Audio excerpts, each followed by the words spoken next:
বন্ধুরা, তোমরা রাত্রে ঘুমোতে যাওয়ার আগে এবং সকালে ঘুম থেকে উঠে অবশ্যই ভগবান শ্রীকৃষ্ণের বাণী শোনো। এতে তোমার জীবন বদলে যাবে। চলো আর কোনো দেরি না করে সেই পবিত্র বাণী শুনি। শ্রীমদ্ ভগবদ গীতাকে নিয়ে বলা হয়েছে, একাং শাস্ত্রং দেবতী পুত্র গীতাম, অর্থাৎ একমাত্র সেই শাস্ত্র যার গায়ন স্বয়ং ভগবান শ্রীকৃষ্ণের মুখনিসৃত বাণী থেকে হয়েছে, তাই শ্রীমদ্ ভগবদ গীতা। যখন মহাভারতের যুদ্ধক্ষেত্র কুরুক্ষেত্রে অর্জুন অস্ত্র তুলে নিতে দ্বিধাগ্রস্ত হয়ে পড়েছিলেন, তখন ভগবান শ্রীকৃষ্ণ নিজ মুখে যে শাস্ত্রের গীত গেয়েছিলেন, সেই মহাদিব্য উপদেশই শ্রীমদ্ ভগবদ গীতা নামে পরিচিত। এর মাহাত্ম্য অপার, অপরিমেয়। এর প্রকৃত মাহাত্ম্য কেউই পুরোপুরি বর্ণনা করতে পারে না। শেষ, মহেশ, গণেশ পর্যন্ত এর সমস্ত গুণগান সম্পূর্ণরূপে প্রকাশ করতে পারেন না। তাহলে আমরা সাধারণ মানুষ তো আরও সীমাবদ্ধ। এমন বলা হয়ে থাকে, যে ঘরে প্রতিদিন শ্রীমদ্ ভগবদ্গীতার পাঠ হয় কিংবা তা শোনা হয়, সেই ঘরে স্বয়ং শ্রীকৃষ্ণের আগমন ঘটে। এই গীতাকে পৃথিবীর প্রতিটি মানুষের পড়া ও বোঝা একান্ত প্রয়োজনীয়, যাতে তারা জীবনে সুখ, শান্তি ও সফলতা লাভ করতে পারে। শ্রীমদ্ ভগবদ্গীতায় মোট 18টি অধ্যায় রয়েছে এবং এই 18টি অধ্যায়ে মোট 700টি শ্লোক রয়েছে। এই কারণেই আমরা আজ শ্রীমদ্ ভগবদ গীতার ঐশ্বরিক জ্ঞান থেকে অনুপ্রাণিত হয়ে 151টি গুরুত্বপূর্ণ ভাবনার কথা জানব, যেগুলো আমরা খুব সহজ ও সরল ভাষায় তোমাদের বোঝাতে চেষ্টা করব। আর আমাদের পূর্ণ বিশ্বাস, প্রতিদিন এই ভাবনাগুলি শ্রবণ করলে তোমার জীবনের বর্তমান এবং ভবিষ্যতের সমস্ত সমস্যা থেকে মুক্তি লাভ সম্ভব হবে। চলো শ্রীমদ্ ভগবদ গীতার সেই সবচেয়ে শক্তিশালী 151টি ভাবনার দিকে এগিয়ে চলি এবং সেইগুলিকে আমাদের জীবনে গ্রহণ করার চেষ্টা করি। শ্রীমদ্ ভগবদ গীতার প্রথম ও সর্বাধিক গুরুত্বপূর্ণ উপদেশ হল, কর্মই সর্বোচ্চ ধর্ম। ভগবান শ্রীকৃষ্ণ গীতায় অর্জুনকে উপদেশ দিয়ে বলেন, মানুষ জন্ম নিয়েছে কেবল কর্ম করার জন্য, আর কর্ম ছাড়া কেউ কখনো থাকতে পারে না। মানুষকে ফলের চিন্তা না করে কেবলমাত্র নিজের কর্তব্য পালনে মনোনিবেশ করা উচিত। সব সময় সৎ কর্ম করা উচিত, কারণ কর্ম সেই ফসল যা মানুষকে যেভাবেই হোক কেটে নিতে হবে। যেমন কর্ম হবে, ঠিক তেমনি তার ফল হবে। কর্মের হিসেব খুব সহজ। ভালো করো, ভালো ফল পাবে; খারাপ করো, খারাপ ফল পাবে। মানুষ যে রূপে ঈশ্বরকে স্মরণ করে, ঈশ্বরও তাকে সেই রূপেই দর্শন দেন। নিজের শক্তিকে দুশ্চিন্তায় ব্যয় না করে সমস্যার সমাধান খুঁজতে ব্যবহার করাটাই বুদ্ধিমানের কাজ। অসৎ জিনিস দেখা আর শোনা থেকেই আসলে অসততার শুরু হয়। যে মানুষ এই মূল্যবান মানব জীবন পেয়েও ঈশ্বরের নাম কীর্তন করে না, সে দুর্বুদ্ধি মানুষ, যিনি মোক্ষের সিঁড়ি পেয়েও সেটায় চড়ার চেষ্টা করে না। ভগবান শ্রীকৃষ্ণ বলেন, হে মানব, যদি তুমি এই সংসারের সকল দুঃখ থেকে মুক্তি চাও, তবে আমার ভক্তি করো। যে আমার ভক্তি করে না, সে এই জীবনেও শান্তি পায় না, মৃত্যুর পরেও শান্তি পায় না। যারা অসৎ কর্মে লিপ্ত, অধম প্রকৃতির, যাদের বুদ্ধি মায়ায় আচ্ছন্ন, তারা কখনোই আমার পূজা করে না বা আমাকে পাওয়ার চেষ্টা করে না। নিজেকে ভগবানের প্রতি সম্পূর্ণরূপে সমর্পণ করো। এটাই সবচেয়ে বড় আশ্রয়।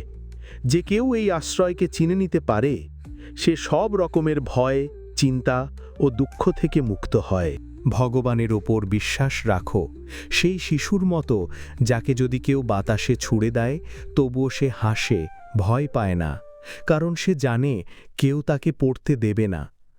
ভগবান শ্রীকৃষ্ণ বলেন, তুই মন ছোট করিস না। যেখানে তোর নিজেরই মুখ ফিরিয়ে নেবে, সেখানে আমি তোর পাশে থাকব। জীবনে কখনো কারো সঙ্গে নিজের তুলনা করিস না। তুই যেমন আছিস তেমনটাই শ্রেষ্ঠ।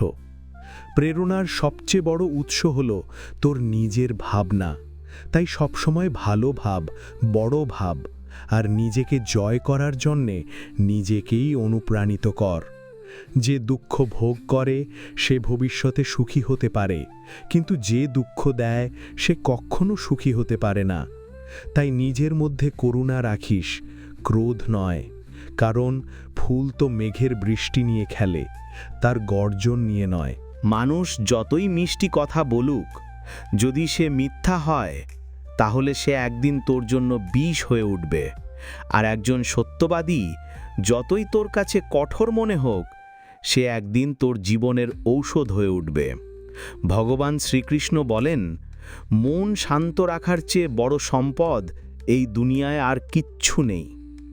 যে ব্যক্তি নিজের মন শান্ত রাখতে শিখে গেছে, তার চেয়ে ধনী কেউ হতে পারে না। সময় কখনো মানুষের তৈরি পথে চলে না, মানুষকে সময়ের দেখানো পথে চলতে হয়। একেই বলে নিয়তি। জীবন তখনই কঠিন লাগে যখন আমরা নিজের পরিবর্তনের বদলে পরিস্থিতিই বদলাতে চাই। সত্য কখনো দাবি করে না যে সে সত্য, কিন্তু মিথ্যে সর্বদা দাবি করে যে শুধুমাত্র সেই সত্য। ভগবান শ্রীকৃষ্ণ বলেন, যেমন আলো অন্ধকারে দীপ্তি দেয়, তেমনি সত্য নিজ আলোয় জ্বলে। তাই মানুষের সর্বদা সত্যের পথেই চলা উচিত। ভগবান বলেন, হে অর্জুন, কি হারিয়ে গেছে যে তুই কাঁদছিস? কি এনেছিলিস যা তুই হারিয়ে ফেলেছিস? তুই কি সৃষ্টি করেছিলিস যা নষ্ট হয়ে গেছে? তুই যা পেয়েছিস এখান থেকেই পেয়েছিস, যা দিয়েছিস এখানেই দিয়েছিস। যা আজ তোর তা কাল অন্য কারো হয়ে যাবে, কারণ পরিবর্তনই এই জগতের নিয়ম। সময়ের সাথে সাথেই জগতের সব কিছু বদলায়, সব কিছুই পরিবর্তনের নিয়ম মেনেই চলে। এই দেহ তোর নয়, তুই এই দেহের মালিক নও। এই শরীর 5টি মৌলিক উপাদান দিয়ে তৈরি: অগ্নি, জল, বায়ু, মাটি আর আকাশ। একদিন এই শরীর সেই পঞ্চতত্ত্বেই বিলীন হয়ে যাবে। এই দুনিয়ায় ভাগ্যের চেয়ে আর সময়ের আগে কিছুই কারোর কপালে জোটে না, আর কোনোদিন জুটবেও না। জীবনে নিজের বাক্য সংযম রাখা খুব জরুরি, কারণ কথার দ্বারা দেওয়া আঘাত কখনোই সহজে সারে না। কৃষ্ণ বলেন, ধর্মের জন্যে যুদ্ধ করতে শেখো, অধর্মের কাল হয়ে উঠতে শেখো, আর আপনজনের জন্যে ত্যাগ করতে শেখো। সত্য সব সময় জলের উপর তেলের বিন্দুর মতো। যতই মিথ্যের জল ঢালা হোক না কেন, তা সব সময় উপরে ভেসে থাকে। সজ্জন মানুষের উচিত সদা উত্তম আচরণ করা, কারণ সাধারণ মানুষ তাদের পথচিহ্ন অনুসরণ করেই নিজের পথ খোঁজে। যদি কারো ভালো করতে না পারো, তাহলে খারাপও করো না, কারণ এই দুনিয়া দুর্বল হতে পারে, কিন্তু যিনি এই দুনিয়া তৈরি করেছেন তিনি নন। যে ব্যক্তি শ্রীমদ্ ভগবদ্ গীতা পড়ে এবং সেই অনুযায়ী জীবন পরিচালনা করে, তার সমস্ত পাপের প্রভাব মুছে যায়। জীবনে আমরা কতটা সঠিক আর কতটা ভুল, কথা কেবল দুজন জানে। এক, সেই পরমাত্মা, আর দুই, আমাদের নিজ অন্তরাত্মা। মৃত্যু একটি অটল সত্য, যা কখনোই পরিবর্তন করা যায় না। এই জগৎ সৃষ্টির আদিকাল থেকেই জন্ম মৃত্যুর চক্র চলে আসছে। যেমন একজন মানুষ পুরনো পোশাক ছেড়ে নতুন পোশাক পরিধান করে, তেমনি আত্মাও পুরনো ও নিরর্থক দেহ ত্যাগ করে নতুন দেহ ধারণ করে। এটাই প্রকৃতির নিয়ম। এই সত্যকে গ্রহণ করে ভয়মুক্ত হয়ে বর্তমানকে পূর্ণভাবে বাঁচতে শেখা উচিত। জ্ঞানী মানুষ কখনো মৃতের জন্য শোক করেন না, আবার জীবিতের জন্য শোক করেন না, কারণ তারা জানেন যে চলে গেছে সে আবার ফিরে আসবে, আর যে আজ আছে একদিন সেও চলে যাবে। শ্রীকৃষ্ণ বলেন, জীবনে যদি কখনো সুযোগ আসে তবে কাউকে সহায়তা করতে সারথি হও, স্বার্থপর নয়। যেমন একটি প্রদীপ নিজের আলো কম না করেও হাজারো প্রদীপ জ্বালাতে পারে, তেমনি আনন্দ ভাগ করলে তা কখনো কমে না।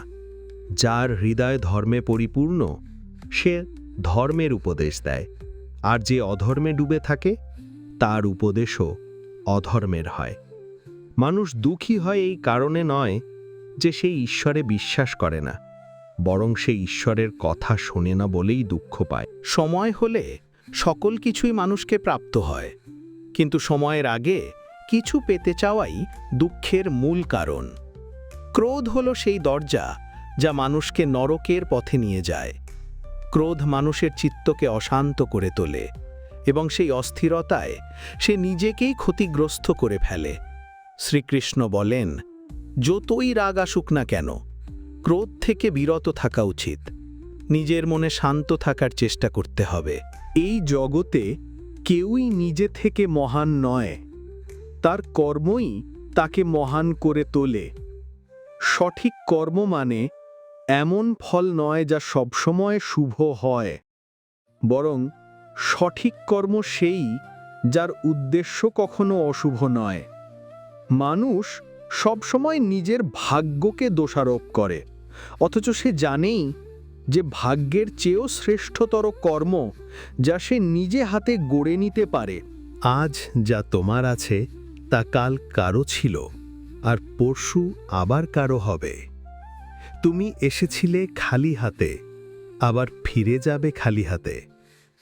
অতীতের জন্য দুঃখ করে লাভ কি? বর্তমানের জন্য অহংকার করে কি হবে? ভবিষ্যতের জন্য মোহ রেখেই বা কি হবে? বুদ্ধিমান ব্যক্তিকে ক্রোধ ও লোভ পরিত্যাগ করতে হয়, কারণ এগুলো আত্মার পতন ঘটায়। মানুষ হৃদয় থেকে যা দান করতে পারে তা হাত দিয়ে কখনো সম্ভব হয় না, আর যে কিছু না বলেও যা বলে দিতে পারে তা কখনো শব্দ দিয়ে বলা যায় না। মনকে নিয়ন্ত্রণে রাখা ভীষণ প্রয়োজন। মানুষের মন বায়ুর মতো চঞ্চল। এই মনই মানুষকে কামনা বাসনার পথে ভাসিয়ে নিয়ে যায়।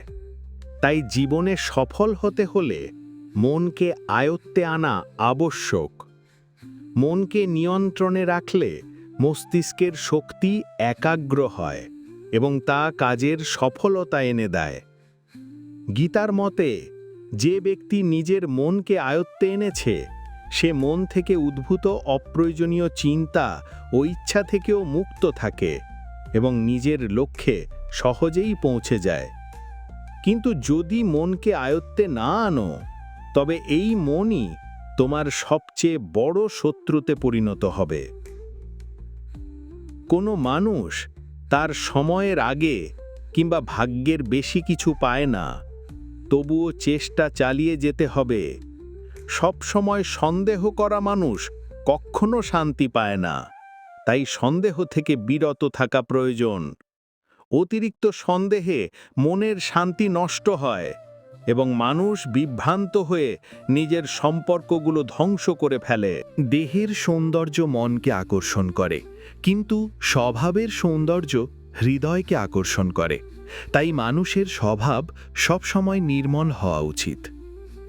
ইতিহাস বলে গতকাল সুখ ছিল, বিজ্ঞান বলে আগামীকাল সুখ আসবে, কিন্তু ধর্ম বলে যদি মন সৎ আর হৃদয় পবিত্র হয় তবে প্রতিদিন সুখ থাকে।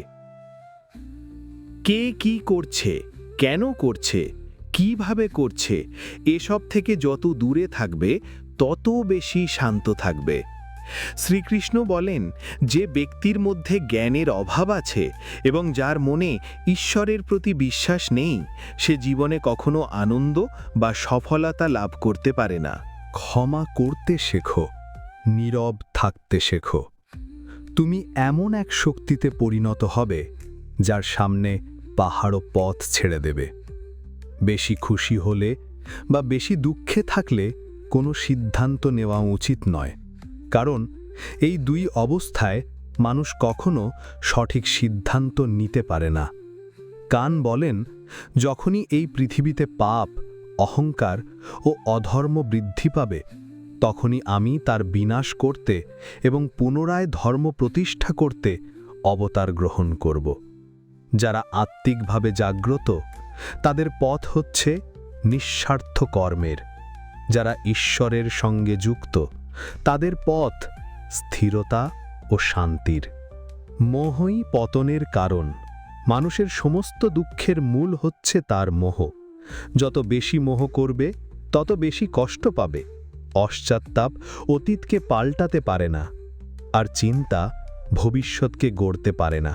তাই বর্তমানেই সুখ, যাই জীবনের আসল আনন্দ। মানব কল্যাণ হল গীতার মূল উদ্দেশ্য। তাই নিজের কর্তব্য পালন করতে গিয়ে মানুষের মঙ্গলকেই প্রাধান্য দেওয়া উচিত। হে অর্জুন, যে ব্যক্তি আমার অলৌকিক জন্ম ও কর্মকে সত্যভাবে উপলব্ধি করে, সে দেহত্যাগের পর পুনর্জন্ম নেয় না এবং আমার পরম ধামে পৌঁছে যায়। যে ব্যক্তি সমস্ত ইচ্ছাকে ত্যাগ করে, সমস্ত আবেগ থেকে মুক্ত হয়ে যায়, সে অপার শান্তি লাভ করে। শ্রীকৃষ্ণ বলেন, যে তোমার পাশে থাকে তার পাশে থাকো, যে তোমাকে ঠকায় তাকে ছেড়ে দাও। যেখানে তোমার সম্মান নেই সেখানে কখনো যেও না, নইলে মানুষ তোমাকে দুর্বল এবং মূর্খ ভাববে। যেখানে বৃষ্টি নেই সেখানে ফসল শুকিয়ে যায়, আর যেখানে সংস্কার নেই সেখানে ভাগ্য শুকিয়ে যায়। ঈশ্বর আমাদের যা কিছু দিয়েছেন সেটাই আমাদের জন্য যথেষ্ট, এবং সেটাই চিরন্তন সত্য।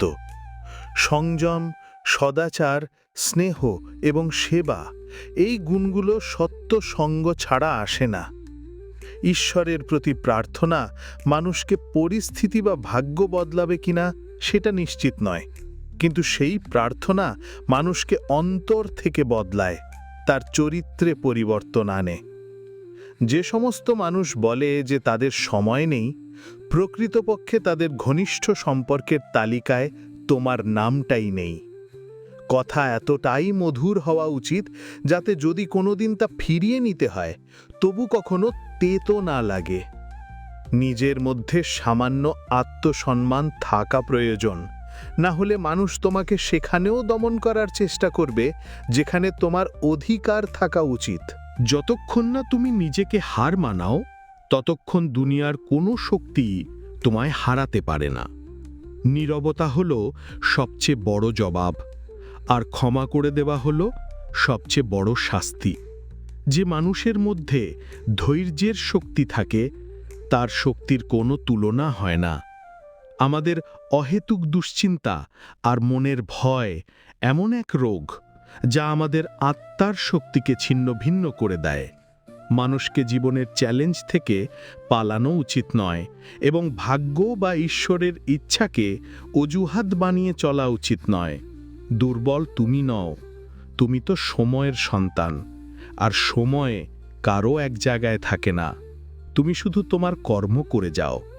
যে কখনো সংকট দেখেনি, সে নিজের শক্তির আসল পরিচয় জানে না। যে মানুষ অন্যের কষ্ট বোঝে, যার মধ্যে দয়া আছে, যার হৃদয় ভালো, তাদের আবার জন্ম নিতে হয় না। কাউকে কিছু দিয়ে অহংকার করো না। কে জানে তুমি দিচ্ছ না, শুধু আগের জন্মের ঋণ শোধ করছ। অহংকারী মানুষের বংশ, ঐশ্বর্য আর মর্যাদা, এই তিনটেই একে একে হারিয়ে যায়। বিশ্বাস না হলে কৌরব আর কংসের উদাহরণ দেখো। যদি কারোর ওপর বিশ্বাস করতে চাও, তবে তার কথায় নয়, তার আচরণে নজর দাও। ভগবান শ্রীকৃষ্ণ বলেন, যে মানুষ আমাকে চিনে যায়, সে জন্ম আর মৃত্যুর বন্ধন থেকে মুক্ত হয়ে যায়। যা তোমার ভাগ্যে আছে তা তোমার কাছে নিজেই এসে যাবে, আর যা তোমার নয় তা এসেও সরে যাবে। যেমন হাওয়া নৌকাকে দিকভ্রান্ত করে দেয়, তেমনি মানুষের বাসনা তার বুদ্ধিকে বিভ্রান্ত করে তোলে। ভগবান শ্রীকৃষ্ণ বলেন, যে মানুষ সুখ দুঃখ, মান অপমান সব অবস্থায় শান্ত থাকে, সেই মানুষই আমার কাছে অতি প্রিয়। সময়ে এক অদ্ভুত ব্যাপার। যদি তার সঙ্গে চলো, সে তোমার ভাগ্য বদলে দেয়। আর যদি তার সঙ্গে না চলো তবে সে তোমার জীবনটাই বদলে দেয়। মানুষ কাঁদলে দুর্বল হয় এ কথা ঠিক নয়, বরং কান্নায় যিনি ভেঙে পড়েন তিনিই সবচেয়ে শক্তিশালী হয়ে ওঠেন। আমাদের যা আছে তাতেই খুশি থাকা উচিত, কারণ আমরা যেমন জীবনযাপন করছি সেটাই অনেকের স্বপ্ন। পাথর হয়তো শেষ আঘাতে ভেঙে পড়ে, কিন্তু প্রথম আঘাত কখনো বৃথা যায় না। সেই মানুষটিকে কখনো বিশ্বাস করো না যার স্বভাবই হলো কষ্ট দেওয়া বা প্রতারণা করা।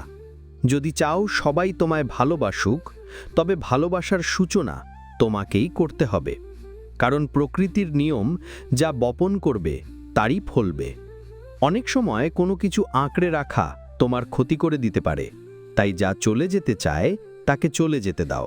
চোখের জল যদিও ওজনে হালকা, কিন্তু ঝরে পড়লে মনটা অনেক হালকা হয়ে যায়।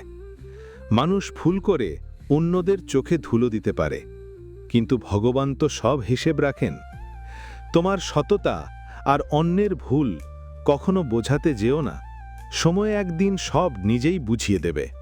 ঈশ্বরের সৃষ্ট একটি গাছের নিচে যেমন ধনী বসতে পারে, তেমনি গরিবও বসতে পারে।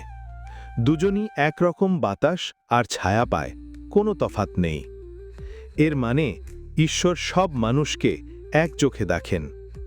সেই মানুষটিকে কখনো উপেক্ষা করো না যে তোমায় ভালোবাসে, তোমার যত্ন নেয়, তোমায় মনে করে, কারণ একদিন যখন তোমার চোখ খুলবে তখন তুমি বুঝবে যে তুমি তারা গুনতে গুনতে চাঁদকে হারিয়ে ফেলেছ। ধৈর্য রাখো, সঠিক সময় এলেই তুমি সব কিছু পাবে, যার জন্য তুমি এতদিন পরিশ্রম করেছ। অনেক সময় ঈশ্বর তোমায় ধনী করেন এই কারণ তিনি নিজে গিয়ে সবার দরজায় দরজায় সাহায্য করতে পারেন না। তাই যা কিছু তোমার আছে তা ভাগ করে নিতে শেখো। ধ্যান মানে হলো ভেতর থেকে হাসা, আর সেবা মানে হলো এই হাসিটাকে অন্যদের কাছে পৌঁছে দেওয়া। যখন আগামীকাল কি হবে তা জানো না, তখন আজকের দিন কেন নষ্ট করছো? যে মুহূর্তে হাসা যায় সেই মুহূর্তে কাল নিয়ে কান্না করে সময় নষ্ট করার মানে নেই। সৌভাগ্যবান তারাই যারা সব ভালো পায় তা নয়, বরং সৌভাগ্যবান তারাই যারা যা পায় তা ভালো করে নেয়। যদি শান্তি চাও তবে অন্যের কাজে আর অন্যের ভুলে মন দেওয়া বন্ধ করে দাও। শুধু নিজের জীবন আর ভালো জিনিসগুলোর দিকেই মন দাও। তুমি জলের মতো হও যে নিজের পথ নিজেই তৈরি করে নেয়। পাথরের মতো কঠিন হয় না যে নিজে তো থেমে যায়, অন্যের পথেও বাধা হয়ে দাঁড়ায়। যেমন অল্প একটু ওষুধ ভয়ঙ্কর রোগকে শান্ত করে দিতে পারে, ঠিক তেমনি ঈশ্বরের সামান্য স্মরণও অসংখ্য কষ্ট আর দুঃখের নাশ করে দিতে পারে। তুমি যদি নিজে সুখী হও সেটা খুব ভালো কথা, কিন্তু যদি তোমার কারণে অন্য কেউ সুখী হয় তবে তার চেয়েও বড় আনন্দ আর কিছুই হতে পারে না। ভগবান শ্রীকৃষ্ণ বলেন, যদি কেউ তোমাকে কষ্ট দেয় তবে মন খারাপ করো না, কারণ মানুষ সবসময় সেই গাছে পাথর ছোড়ে যেটার ফল সবচেয়ে মিষ্টি হয়। একবার ভাবো তো, মানুষও কখনো কোনো তালা তৈরি করে না চাবি ছাড়া। তাহলে তিনি তো ঈশ্বর। তিনি এমন কোনো সমস্যা সৃষ্টি করবেন কেন যার কোনো সমাধান নেই? এই রূপ, এই অর্থ, এই ধন দৌলত, এই ছলচাতুরি সব কিছুই একদিন ধ্বংস হয়ে যাবে। একমাত্র তোমার সৎকর্মই তোমার সঙ্গে যাবে। যে মানুষ সহজ সরল স্বভাবের, তাকে কখনো দুর্বল ভেবে ভুল করো না, কারণ তার সরলতা তার চারিত্রিক সংস্কার, দুর্বলতা নয়। সময়ের চেয়েও বেশি মূল্যবান হয় অনুভূতি, তাই সেই মানুষদের উপরই তা খরচ করো যারা তা বোঝে। যে সত্য কথা বলে আর সঠিক পথে চলে সেই মানুষই অধিকাংশ সময় এই পৃথিবীতে তিক্ত মনে হয়। কারো প্রতি অহংকার করো না, সবাইকে আপন করে মিশে থাকো, সে তোমার আত্মীয় হোক কিংবা বন্ধু। আঘাত শুধু শরীরে লাগলেই টের পাওয়া যায় না, আত্মায় লাগলে তার বেদনা আরও গভীর হয়, আরও তীব্র হয়। যে দান কোনো শর্ত ছাড়া কর্তব্য হিসাবে নিঃস্বার্থভাবে কাউকে দেওয়া হয়, সেটাই প্রকৃত দান। নিন্দার ভয় পেয়ে কখনো তোমার লক্ষ্য থেকে মুখ ফিরিও না, কারণ লক্ষ্য পূরণ হলেই নিন্দুকদের মত পাল্টে যায়। যদি তুমি কাউকে একবার ক্ষমা করো, তাহলে তুমি বুদ্ধিমান। যদি দ্বিতীয়বার ক্ষমা করো, তাহলে তুমি হৃদয়বান। কিন্তু যদি তৃতীয়বারও তাকে ক্ষমা করো, তাহলে তুমি এই দুনিয়ার সবচেয়ে বড় মূর্খ। জীবনের সবচেয়ে দামি জিনিস হলো তোমার বর্তমান। একবার সেটা চলে গেলে পৃথিবীর সমস্ত ধনসম্পদ দিয়েও আর তা কেনা সম্ভব নয়। শ্রীকৃষ্ণ বলেন, মানুষ চাইলে তার জীবন খুব সহজভাবে কাটাতে পারে, কিন্তু সে তা করতে পারে না। সে সারাক্ষণ দুশ্চিন্তায় ডুবে থাকে। সে অতীতের কথা ভেবে কষ্ট পায়, সে মৃত্যুকে ভয় পায়। সে জীবনে যেমন ঠিকঠাকভাবে বাঁচতে পারে না, মৃত্যুকেও ঠিকভাবে গ্রহণ করতে পারে না। শ্রীকৃষ্ণ বলেন, তোমার অতীত আমি পাল্টাতে পারি না, কিন্তু তোমার বর্তমান যদি তুমি সৎভাবে বাঁচো, তাহলে তোমার ভবিষ্যৎ আমি নিশ্চিতভাবে উজ্জ্বল করে তুলব। ঈশ্বরের কাছে কিছু চেয়ে না পেলে অভিমান করো না, কারণ ঈশ্বর কখনো সেটা দেন না যা তোমার কাছে ভালো লাগে, বরং তিনি সেটাই দেন যা সত্যিকারের ভালো তোমার জন্য। যেমন সমুদ্র পার হতে হলে নৌকাই একমাত্র উপায়, তেমনি স্বর্গে পৌঁছনোর একমাত্র সোপান হল সত্য। আমরা কিছু না বললেও তিনি শুনে নেন, তাই তার নাম পরমাত্মা। আর তিনি কিছু না বললেও আমরা যদি অনুভব করতে পারি, সেটাই শ্রদ্ধা। কান বলেন, আমি এই পৃথিবীর মাটির কোমল গন্ধ, আমি আগুনের তাপ, আমি সব জীবের প্রাণ আর সন্ন্যাসীদের আত্মসংযমও। ভগবান শ্রীকৃষ্ণ বলেন, যে ব্যক্তি মৃত্যুর সময় আমায় স্মরণ করে শরীর ত্যাগ করে, সে আমার চিরন্তন ধামে পৌঁছায়। হে মানব, যদি তুমি সংসারের সব দুঃখ থেকে মুক্তি পেতে চাও, তবে আমার ভক্তি করো। যে আমার ভক্তি করে না, সেই জীবনেও শান্তি পায় না, না মৃত্যুর পর। ভগবান বলেন, যে ব্যক্তি গীতার এই গূঢ় জ্ঞানকে ভক্তদের মাঝে পৌঁছে দেয়, তাদের মধ্যে প্রচার করে, সে আমার অত্যন্ত প্রিয় হয়। যেমন এই জ্ঞানের মাধ্যম আমরা হয়েছি, তেমনি তুমিও মাধ্যম হও। এই অমূল্য জ্ঞানকে যতটা সম্ভব বেশি মানুষের কাছে পৌঁছে দাও এবং ভগবান শ্রীকৃষ্ণের প্রিয় ভক্ত হয়ে ওঠো। বন্ধুরা, যদি ভগবান শ্রীকৃষ্ণের এই বাণী তোমার ভালো লেগে থাকে, তবে মন্তব্যে জয় শ্রী রাধে কৃষ্ণ লিখতেই হবে। আর দয়া করে অমৃত কৃষ্ণ বাণী চ্যানেলটি সাবস্ক্রাইব করে পাশে থাকা ঘণ্টাটি টিপে দিন। জয় শ্রীকৃষ্ণ। আবার দেখা হবে পরের ভিডিওতে। ধন্যবাদ।